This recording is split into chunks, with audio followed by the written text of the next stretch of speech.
자, 오늘 또 이제 민수기 오늘 2장을 할 텐데요. 지난번에 했던 부분들을 짧게 요약을 하면 이 민수기의 시작은 우리 박훈남 집사님께서 말씀하신 것처럼 이 하나님께서 가나안 정벌을 위한 이 행진을 위해서 이렇게 이제 그 행진을 위한 어떤 오더가 명령이 떨어지면서 시작되는 거예요. 그래서 민수기 1장부터 4장까지는 이 가나안 정벌을 위한 행군을 위한 준비 과정이에요. 다시 말하면 하나님이 군대를 조직하는 거예요.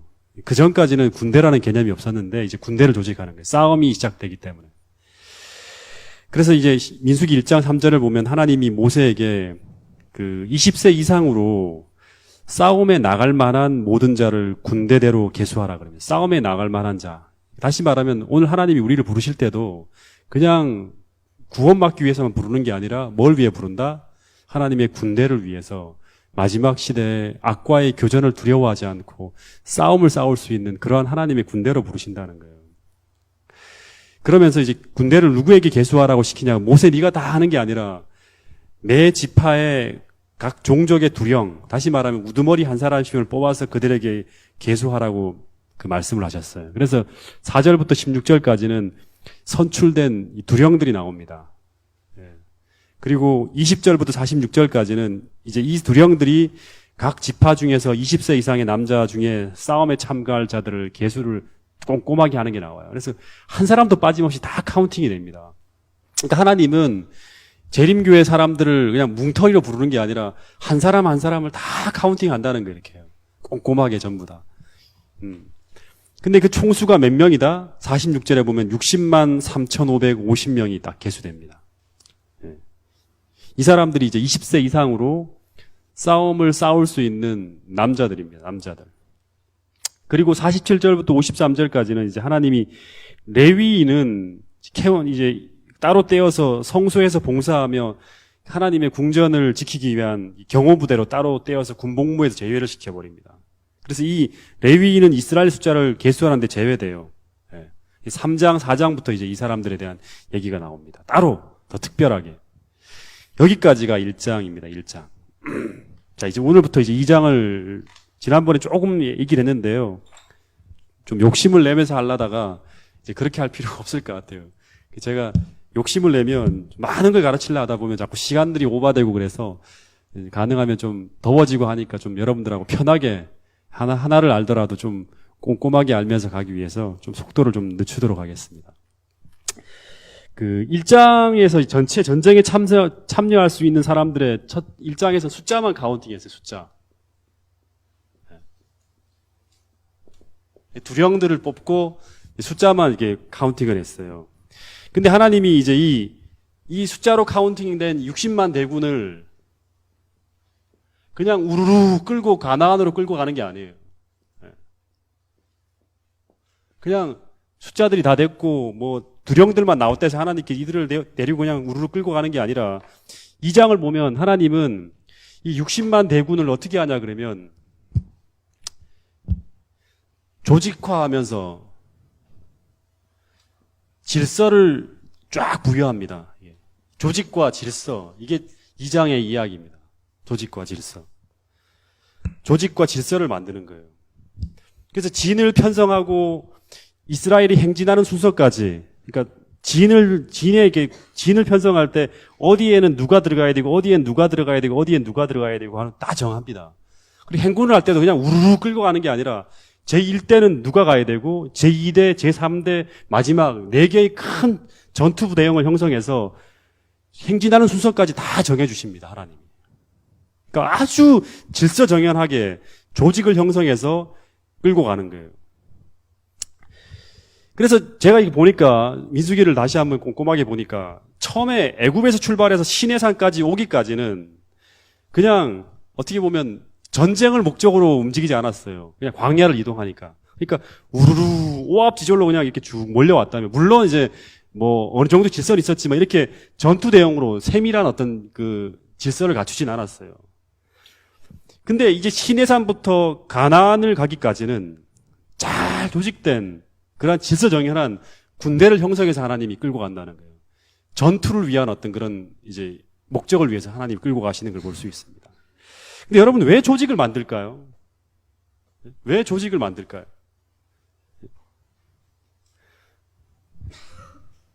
그러니까 성경을 보면 이제 이 세밀하게 좀 보면 창세기를 한번 보세요. 창세기를 보면 1장을 보면 하나님은 이 질서가 있는 곳에 임합니다. 내 삶도 마찬가지예요. 내 삶에도 하나님이 질서가 있는 곳에 하나님이 임재해요. 그러니까 하나님이 임재하시면, 다시 말하면 하나님이 임재하시면 이 질서가 나타납니다. 하나님이 임재하시면 질서가 나타나요. 그래서 무질서한 곳에 하나님이 임재하시면 이제 전체적으로 쫙 질서가 잡혀요. 이게 아름답게, 하나님이 아름답게 보시는 거예요, 그거를. 그 창조전의 모습은 어떻죠? 창세기 1장 2절에 보면 창조전의 모습은 어떻다? 예. 혼돈하고, 공허하고, 그 다음에 빛이 없어요. 흑암의 깊음 위에 있어요. 다시 말해, 이게 하나님이 임재하기 전이거든요.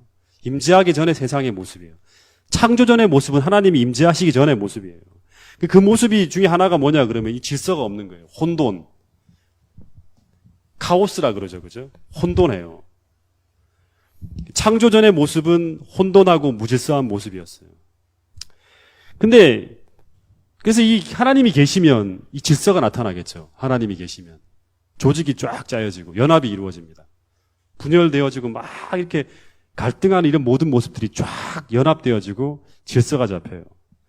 이 교회도 마찬가지입니다. 하나님이 통치하시지 않으면 그 결과는 어떻다? 무질서한 모습으로 나타날 거예요. 전투를 할 수가 없어요. 제가 이 말씀을 보면서 뭘 생각했냐 그러면 고린도 전서를 보면 고린도 교회, 지난번에 제가 2주 전인가 설교를 했죠. 은사 얘기를 하면서 1장부터 고린도 전서를 쭉 보면 그 내용이 뭐냐 그러면 교회 분열이 일어나요. 그리고 다툼이 일어나고 그리고 부도덕이 나타나고 음란한 죄들이 막 등장합니다. 고린도 전서부터 쭉 읽어보면 그런 내용이 나와요. 그런 죄들이 이걸 방어가 안 되는 거예요. 계속 악에게 무너지는 거예요, 교회가. 여기저기 다 무너져요. 근데 그 교회가 어떤 모습이었는가 하면 그 고린도전서 14장에 보면 모든 교회의 은사들이 무질서하게 통제가 안 돼요. 막 이렇게 나타나는 어지러운 모습이었어요. 무질서한 모습이죠. 그죠? 그래서 이런 교회는 영적 싸움을 감당할 수 없는 하나님의 군대 같지 않은 모습이에요. 조직이 짜여지지 않은 교회의 모습입니다. 이 가나안 정벌이 어렵죠, 이러면. 악과 싸우더라도 싸울 수가 없어요. 이런 교회는. 여러분, 이거는 교회의 모습뿐 아니라 우리들의 모습도 마찬가지예요. 그러니까 우리가 하나님의 통치가 이루어지려 그러면 충동적인 어떤 그런 삶에서 이 하나님의 성령이 통제하는, 다시 말하면 질서 잡힌 삶이 되어야지만 하나님의 창조가 이루어지는 거예요. 하나님의 임재가 역사하는 거예요. 우리가 악과 싸우더라도 이길 수 있는 거예요. 그리고 하나님이 나를 통치하신다 그러면 우리의 삶이 질서 정연한 원칙이 있는 삶으로 바뀌어진다는 거예요. 여러분, 그래서 사도 바울이 고린도 교회를 향해서 이런 어떤 그런 엄청난 이제 무질서하고 악이 막 들어오는 이런 어떤 교회에 주는 사도 바울의 처방이 뭐였냐 그러면 먼저 무질서한 교회의 질서를 잡는 거예요. 자, 고린도전서 14장 보세요. 33절 말씀을 한번 보겠습니다.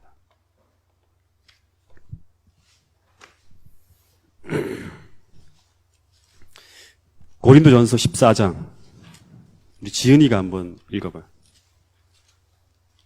14장 33절.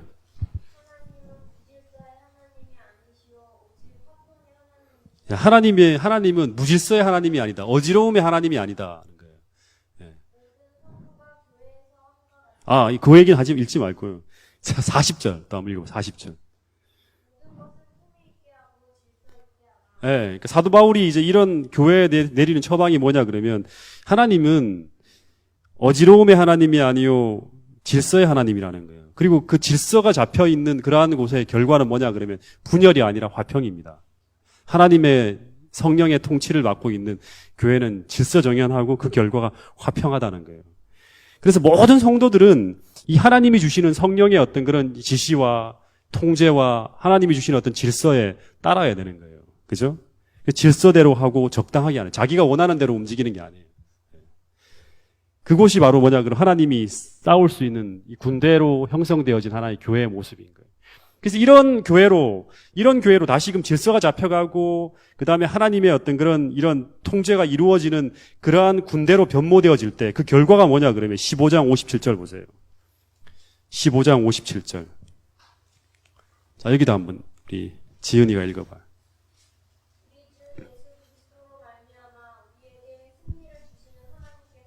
예, 이렇게 질서가 잡힌 하나님의 군대가 되었을 때 하나님께서는 그 교회에 뭘 주신다? 승리를 주신다는 거예요. 예. 그 승리가 있기 이전에 뭐가 있어야 된다? 예, 예. 하나님의 군대로 형성되어지는 그러한 준비가 교회에 나타나야 한다는 거예요.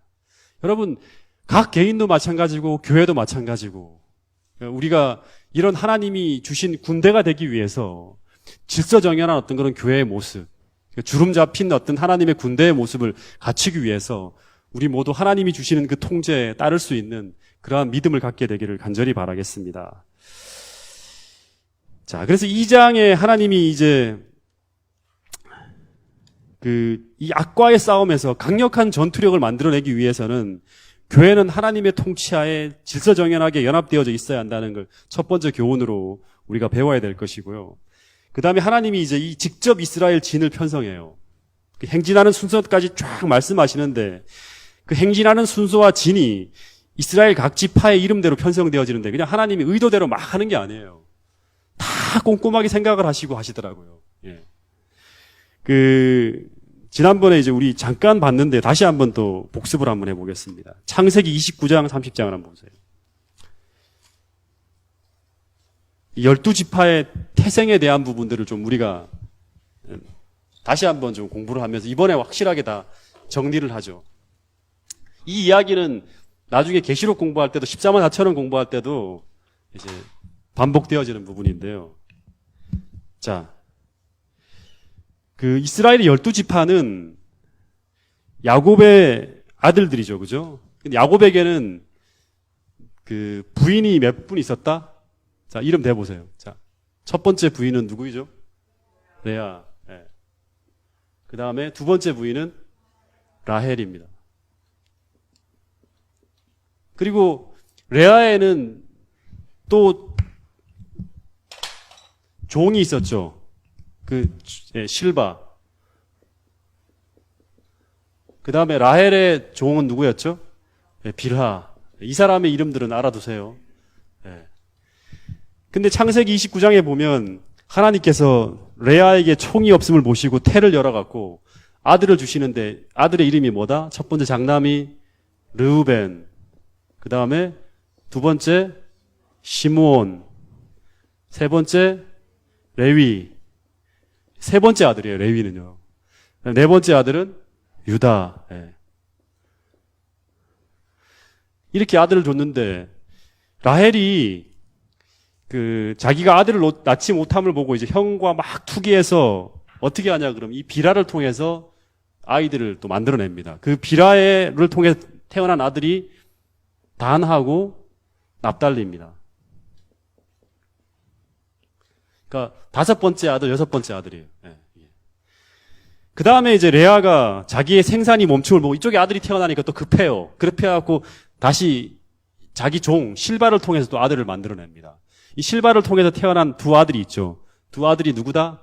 갓하고 아셀입니다. 아셀. 네. 그 다음에 이제 갓하고 아셀이 태어나고 난 다음에 레아가 이제 라헬이 이제 레아의 아들 르벤이 합한 채를 들고 오는 걸 보고 그 합한 채를 달라 그러면서 그 대신에 야곱을 데리고 너가 좀 자도 된다 하면서 허락을 해갖고 다시금 두 아들이 태어납니다. 그 두 아들이 누구다? 예, 이사갈하고 스불론이면. 예, 이사갈하고 스불론. 그 다음에 하나님께서 드디어 라헬, 야곱이 좋아했던 그 라헬을 통해서 아들을 태어나게 만드는데 그 아들이 11번째 아들, 요셉. 요셉과 그 다음에 베냐민입니다. 근데 나중에 공부하면 알겠지만 요셉은 하나님의 12지파에 처음에 이제 들어가고 그 다음에는 요셉의 이름은 빠지고 무슨 이름이 들어가냐 그러면 요셉이 장자가 되기 때문에 이 두 아들을 하나님이 12지파에 포함시켜요. 그래서 그 형인 누구? 형은 뭐죠, 먼저? 므낫세죠, 그죠? 므낫세하고 그다음에 에브라임이에요. 근데 에브라임이 더 커져요, 나중에. 그래서 에브라임이 나중에는 그 므낫세보다 더 큰 지파가 돼서 북방 이스라엘을 이끌어가는 지파가 됩니다. 그러면서 이제 요 아이들의 출생의 비밀을 좀 알아야 돼요. 이렇게 12지파가 형성되어집니다. 근데 다시 민수기로 돌아와 볼게요. 민수기 2장을 보세요.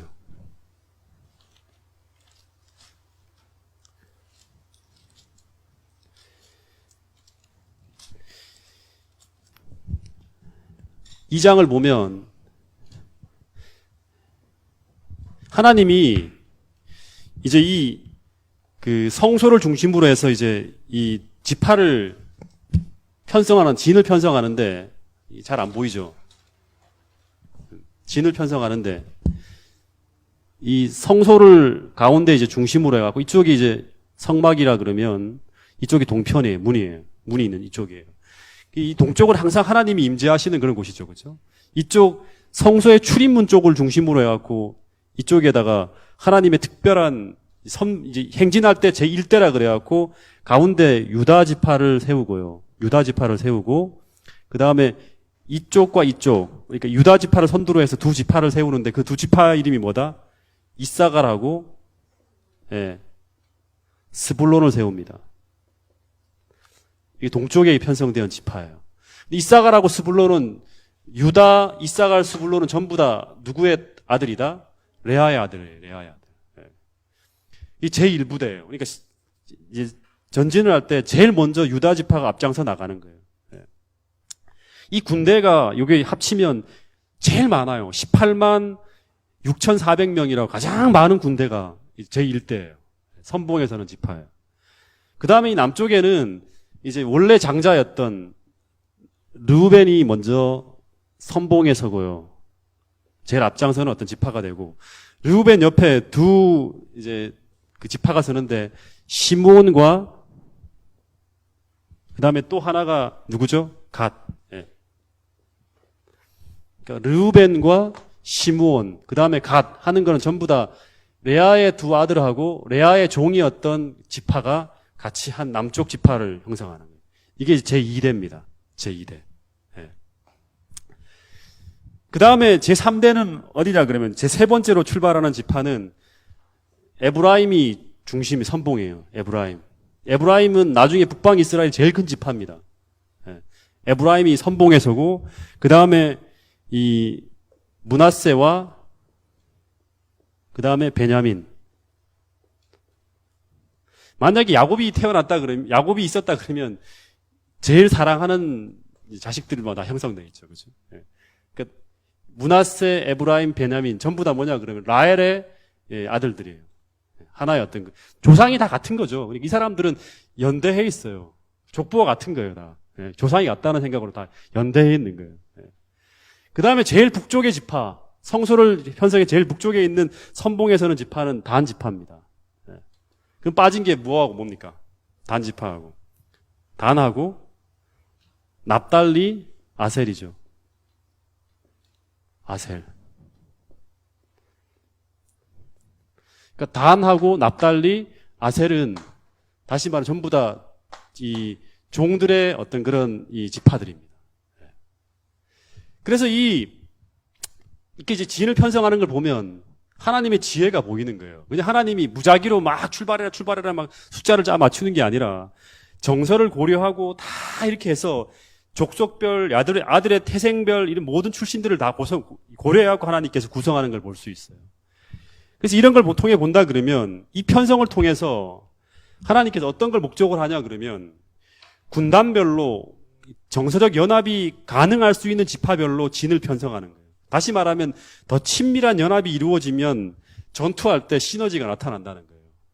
연합이 안 되면 안 되죠, 그죠? 그래서 요렇게 그룹별로 그룹핑을 해서 싸울 때도 같이 이렇게 이제 영적으로 연대해서 싸울 수 있도록 하나님께서 만들어주는 걸 볼 수 있어요. 제가 지난번에 얘기했던 것처럼 교회도 마찬가지죠, 그죠?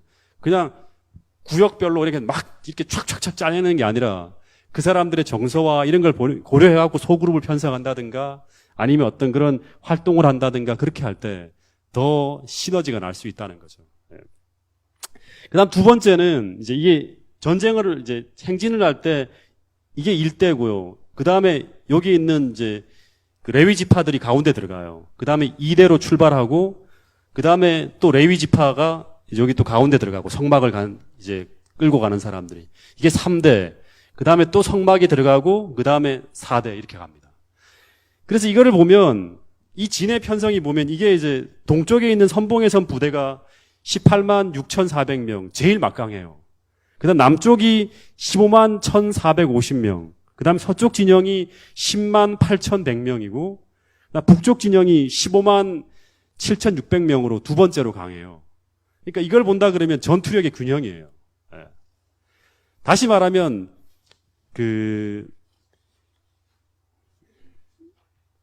선발대인 동쪽 진영이 제일 많고, 동쪽과 북쪽이 이게 선두 제일 후위 그룹이죠. 그죠?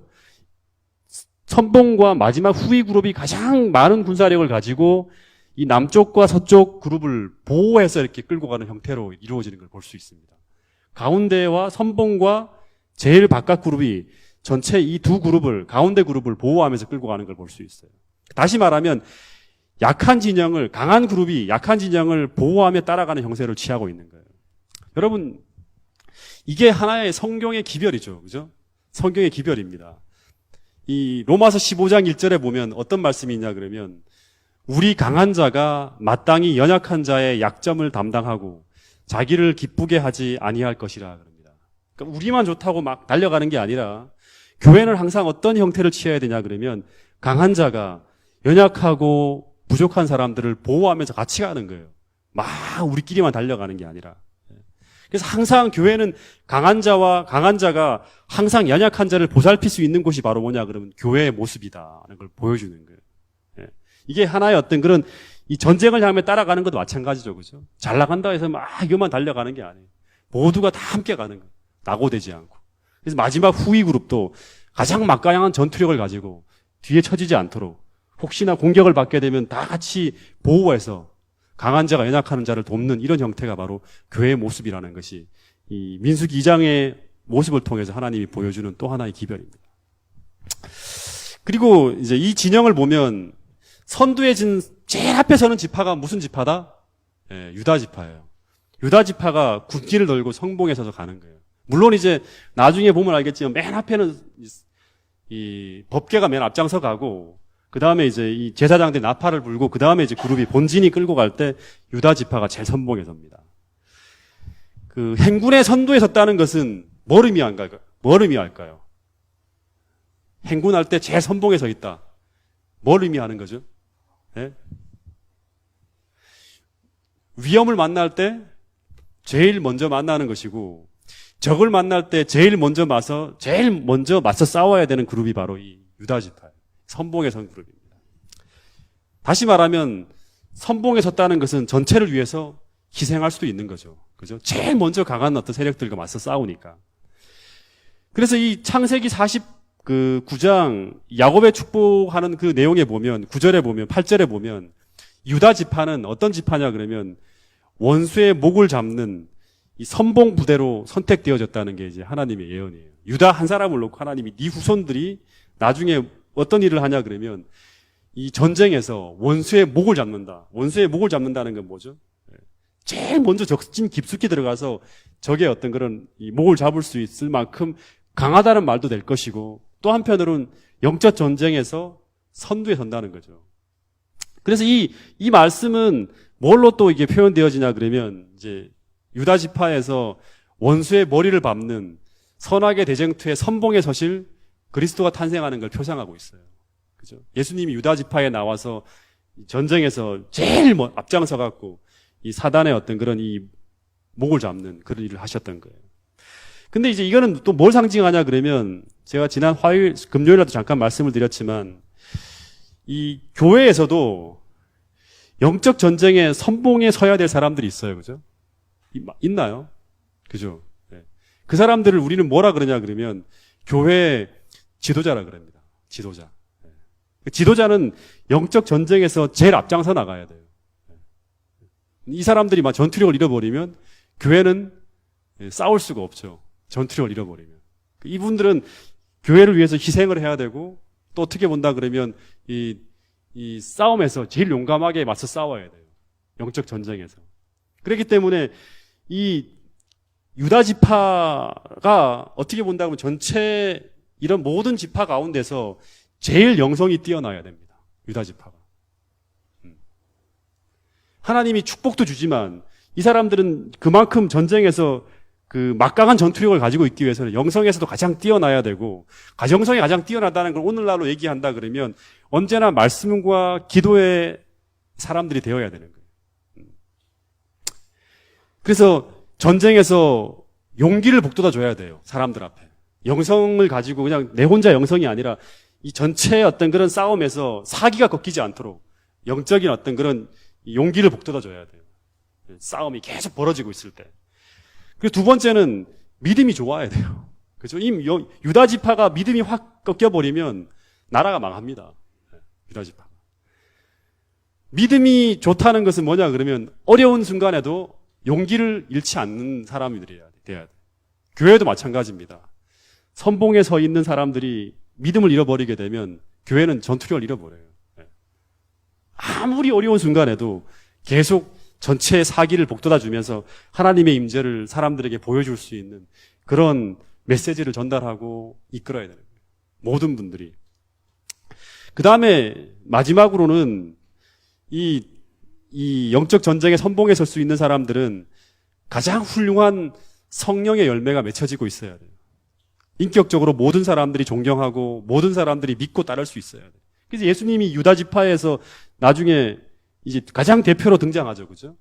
이 예수님의 인격과 삶 전체가 모든 사람들이 존경하고 따를 수 있는 그러한 모습을 보여줬기 때문에 영적인 12지파인 오늘 우리가 그리스도를 따라가는 거예요. 네. 그분 때문에 용기를 잃지 않고. 여러분, 그래서 하나님의 군대를 이끌고 나갈 때 교회가 영적 전쟁마다 승리를 이룰 수 있도록 여호와의 강력한 부대가 되기 위해서는 이 각 지파를 이끌고 있는 사람들, 유다, 실제로는 유다 지파, 그 다음에 르우벤 지파, 에브라임 지파, 단 지파가 선봉에 설 수 있는 그러한 믿음 있는 그리고 영성이 있는 지도력을 발휘해 줘야 되는 것이고, 교회에서도 마찬가지죠. 그죠? 오늘날 교회에서도 목사나 장로나 각 리더들이, 모든 장들이 이런 어떤 그런 믿음을 가지고 이끌어 줄 때 교회가 강력한 전투력을 가지고 악과 싸워 이기면서 교회가 날로 부흥하고 하나님의 뜻이 이루어질 수 있는 교회가 될 수 있는 거예요. 그래서 제가 지난번에도 이야기했듯이 이스라엘에는 모세라는 지도자 하나만 돼갖고 승리하는 게 아니었어요. 그죠? 각 지파마다 지도자들이 다 있었단 말이에요. 그래서 어떻게 보면 모세의 지도력은 물론이고, 그죠? 이들의 지도력, 다시 말하면 각 지파의 리더들의 지도력이 이스라엘 성공과 실패의 가장 키였다는 거예요. 모세뿐 아니라. 그죠? 제가 나중에 이제 설명하겠지만, 민수기의 12정탐꾼 이야기를 보면, 12정탐꾼은 누구냐 그러면 수색대원들이 아니에요. 설교한 거 혹시 기억나세요? 옛날에? 그들은 누구였냐 그러면 각 지파의 리더들이었어요. 오늘 집에 가서 보세요. 12지파는 각 지파의 지도자들이었습니다. 근데 이들이 믿음과 영성이 무너지면서 가나안 정벌에 실패해요. 아론과 모세, 그 다음에 한두 명, 여호수아와 갈렙은 영성과 믿음이 있었지만 나머지 10지파의 모든 지도자들이 영성과 믿음이 무너지면서 교회는 완전 무너지는 거예요. 모세 한 사람만이 중요한 게 아니었어요. 여러분, 그래서 우리는 늘 우리 교회의 지도자들이 영적 전쟁에서 최선봉에 서서 지도력을 발휘할 수 있도록 교회 지도자들을 위해서 기도해야 되는 거예요. 그렇지 않습니까? 그죠? 예. 이들이 무너지면 교회는 복음의 진보, 믿음의 진보를 이룰 수가 없는 거예요. 그래서 이 요한계시록 1장에 보면 하나님께서 각 시대의 지도자들, 그죠? 그걸 뭐라 그러죠? 무엇을 붙들고 있다, 예수님이? 예? 무엇을 붙들고 있다? 7, 별. 촛대는 교회고, 7 별을 붙들고 있는 거예요. 별을 붙들고 있다는 건 이거 전부 다 각 시대의 지도자들이었어요. 그러니까 이들이 무너지게 되면, 이들이 용기를 잃고 믿음을 잃어버리고 방황하게 되면, 나머지 이들과 함께 딸려있는 이 모든 지파들이 이 하나님의 뜻을 이룰 수가 없어요. 지도력, 이 전투력을 발휘할 수가 없는 거예요. 그래서 이 고린도 교회처럼 아주 분열되어지고 갈등이 벌어지고 모든 어떤 그런 악들이 교회 안에 들어오는 그러한 하나님의 영광을 드러내지 못하는 그런 모습으로 변해간다는 거예요. 여러분, 오늘 우리 교회가 각 지도자들이 전부 다 믿음에 서서 하나님의 군대를 잘 이끌 수 있는 지도력을 발휘할 수 있도록 모두가 기도하고 하나님의 어떤 은혜를 간구할 수 있는 우리 모두가 될 수 있기를 간절히 바라겠습니다. 자, 그리고 2장 17절 보세요. 2장 17절에 보면 이제 그 내용이 지금 제가 한 내용들이에요. 읽어보세요. 이걸 옛날처럼 한 절 한 절 다 하게 되면 너무 오래 걸리기 때문에 이제 제가 한 이야기들을 한번 읽어보시고 17절 한번 읽어보겠습니다. 시작.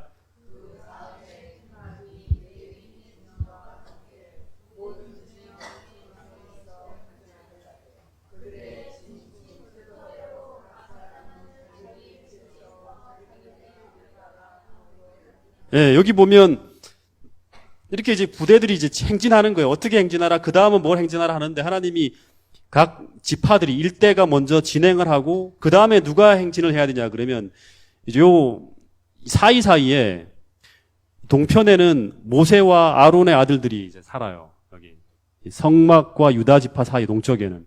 그 다음에 이쪽에는 고핫 자손이, 레위 지파 중에서 고핫 자손이. 그 다음에 이쪽에는 무라리, 이쪽에는 게르손. 이렇게 이제 레위 지파의 각 레위 지파들 중에서도 각 이제 지파들이 또 이렇게 진을 치고 삽니다. 근데 이제 이 사람들은 이제 각 이제 이동을 행진을 할 때 유다 지파와 이 1대와 2대 사이에 이 레위인들이 들어가는 거예요. 그 다음에 2대와 3대 사이에 또 레위인들이 성막과 함께 들어가고 3대와 4대가 이제 사이에 또 레위인이 성막을 가지고 들어가는 형태로 행진을 하는 거예요. 그러니까 회막과 레위인이 진과 함께 모든 진의 중앙에 있어 진행하는 거예요. 이 진과 진 중앙에서 있어 행진하는 거예요. 이게 뭐냐 그러면 그 회막을 지키는 레위인은 행군을 할 때 모든 진의 중앙에 위치한다는 이 말은 이스라엘 백성들은 전부 뭐를 지키는 거예요? 제일 중심으로 지키는 게 뭐예요? 이 성소를 지키고 보호하는 형태로 행군을 하는 거예요. 성소를 지키고 보호하는 형태로 나가는 거예요. 다시 말하면 행군을 하든 전쟁을 하든 이 가나안을 향해 나갈 때 가장 중요한 것이 무엇이다? 성막이라는 거예요. 가장 중요한 것이. 이 가운데 다 성소를 중심으로 해서 다. 진을 칠 때도 성소를 중심으로 해서 이 진들이 다 쳐지잖아요. 제일 먼저는 이 성소를 지키는 레위 지파가 경호부대로 있고, 그 다음에 그 외곽을 전부 다 성소를 지키기 위해서 내 군대가 이렇게 형성이 되는 거예요. 200만의 군대가 전부 다 성소를 에워싸고 지키는 거예요. 그러니까 이게 뭘 상징하냐 그러면 전쟁을 하든 또는 행군을 하든 이 가나안을 향해 나갈 때 가장 중요한 것이 뭐다? 성소의 상징이 뭐예요? 성소가 뭘 상징하는 거예요? 하나님이 그들과 함께 계신다는 이 증거의 상징인 이 성막을 지키는 것이 가장 중요하다는 거예요. 여러분, 임마누엘이라는 이 말, 하나님이 우리와 함께 계신다는 이 임마누엘의 믿음이 사라지면 이스라엘 백성은 아무리 강한 사람들이 지킨다 하더라도 이건 오합지졸이 되는 거예요. 무너지는 거예요. 그래서 우리가 이 믿음을 갖기 위해서 우리가 말씀을 보는 것이고 이 믿음을 갖기 위해서 우리가 기도를 하는 거예요. 이 믿음이 사라지지 않으면 결국에는 이들은 가나안까지 가는 거예요. 아시겠습니까? 이게 굉장히 중요한 하나의 상징입니다. 자, 이렇게 해서 어쨌든 진 편성을 마치게 되는데 32절, 34절 보세요. 자, 32절부터 34절 읽어보겠습니다. 시작.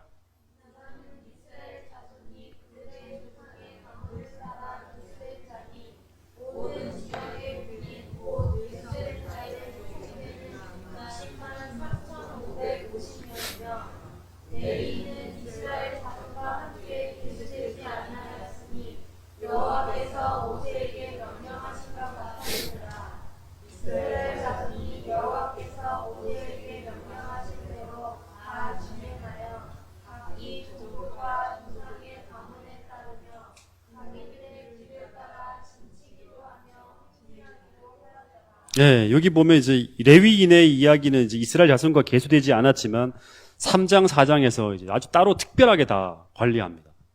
더 세밀하게, 뭉뚱그리지 않고. 이제 어쨌든 32절부터 34절에 보면 이스라엘 자손이 여호와께서 모세에게 명하신 대로 다 준행하여 각기 가족과 종족을 따르며 그 길을 따라 진을 치기도 하며 진행하기도 하였더라 그럽니다. 그리고 31절에도 후대로 진행할지니라. 그리고 24절에도 제3대로 진행할지니라. 16절에도 제2대로 진행할지니라. 9절을 그들은 제1대로 진행할지니라. 전부 다 뭐냐 그러면 이 군대가 형성되어지는 이유는 행진하는 거예요. 진행하고 행진하는 거예요. 여러분 이 광야 교회는 안주하는 교회가 아니라 행진하면서 진행하는 교회였어요. 그래서 이 광야 교회는 난관이나 어려움이나 장애 그리고 대적들의 이제 이런 무리들을 만날지라도 행진을 멈춰서는 안 돼요. 계속 가는 거예요. 행진이 멈춰졌을 때 문제가 생기더라고요. 가데스 바니아에서도 하나님께서 행진하라 그랬거든요. 그냥 여리고성 그다음에 이 가나안을 향해 행진하라 그러는데 행진 안 하고 정탐하겠다 그러면서 문제가 생겼어요. 그래서 여러분 이 광야는 안주할 수 없는 곳이에요. 실제로 이제 광야를 이제 하나님께서 이게 하나님의 명령 하에서만 멈춰야지 그렇지 않으면 계속 이동을 하고 있어야 돼요. 그래서 멈추고 안주하고 진행하는 것을 멈추게 되면 그 즉시 위험에 빠지고 방향을 잃고 방황하기 시작하고 교회는 힘이 약해지고 결국 무너지는 거예요. 하나님의 군대라는 것은 바로 뭐냐 그러면 모든 난관과 싸우고 이기고 물리치면서 나가야 되는 거예요. 이게 일곱 교회, 계시록에 나와 있는 하나님의 교회의 하나 모습이었어요. 광야 교회의 모습이었고 시대별로 나타난 하나님의 교회의 모습이었어요. 그래서 여러분 오늘 우리가 하나님의 군대잖아요. 그죠? 이 교회가 또 하나님의 군대고 그래서 우리는 하나님의 군대이기 때문에 악과의 교전을 두려워하지 말아야 되고 전쟁을 피해서 돌아가서도 안 되는 거예요. 그러니까 우리는 하나님이 그냥 인큐베이터 속에서 이렇게 보호하심만을 받는 영적 아기들이 아니라 매일매일 치열한 영적 전투 속에서 이 신앙적인 전진, 내 삶에 그리스도인이 누리는 이 하늘의 은혜와 행복을 빼앗기지 않기 위해서 성공적인 전쟁을 감당하는 하나님의 군대라는 사실을 잊지 말아야 돼요. 싸워야 되는 거예요. 그죠? 싸우기 위해서는 준비하고 치열하게 어떤 그런 무기들을 하나님이 주시는 이 영적인 어떤 그런 무기들, 하나님이 주시는 이 구호품들을 우리가 매일같이 받아야 돼요. 그래서 여러분 매일매일 싸움에서 승리하기 위해서 하늘의 지원을 날마다 받을 수 있는 여러분과 저가 되기를 간절히 바라겠습니다. 이런 개념을 가지고 마태복음 11장 12절에서는 예수님이 이런 말씀을 하셨어요.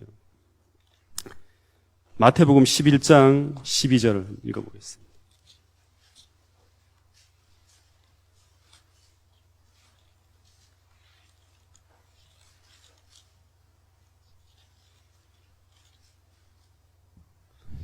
(11장 12절) 읽어보겠습니다. 시작.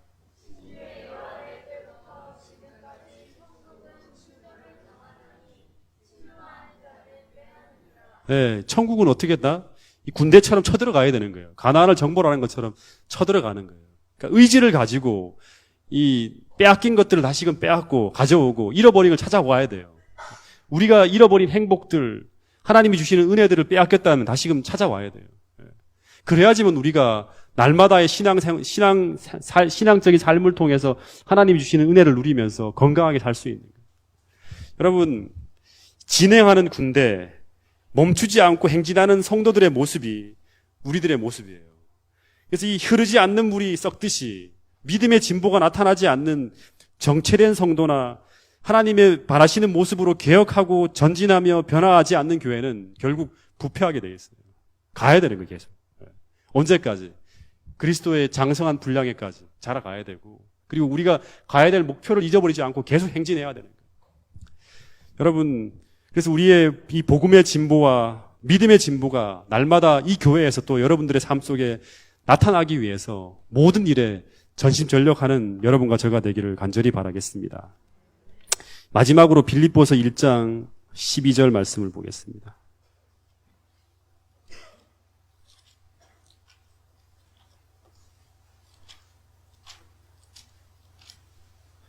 빌립보서 1장 12절. 같이 한번 읽어보겠습니다. 시작.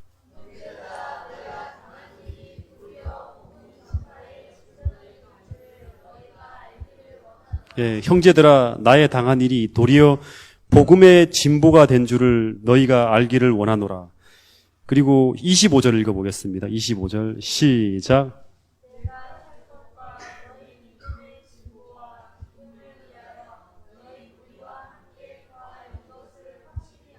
예, 내가 살 것과 너희의 믿음의 진보, 복음의 진보와 믿음의 진보죠, 그죠? 이거를 볼 때 사도 바울이 가장 기뻤는가 봐요.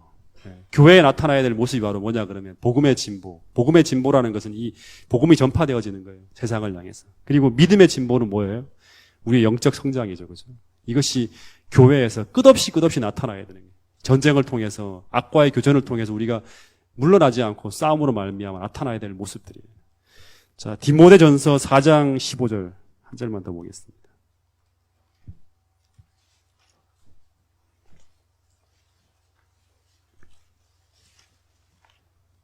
큰 소리로 읽어보고 마치겠습니다. 디모데전서 4장 15절 시작. 이 모든 일에 전심전력하여 너의 진보를 모든 사람에게 나타나게 하라. 이 모든 일에 전심전력하여 너희의 진보를 모든 사람에게 나타나게 하라. 우리의 진보가 우리에게만 머무는 게 아니라 모든 사람들이 볼 수 있을 만큼 우리가 믿음으로 성장하고 그 다음에 이 교회가 또 세상에서 계속 성장하는 그러한 모습으로 나가는 그런 모습이 되어서 하나님이 뜻이 동작중앙교회에 이루어지게 되기를 간절히 바라겠습니다.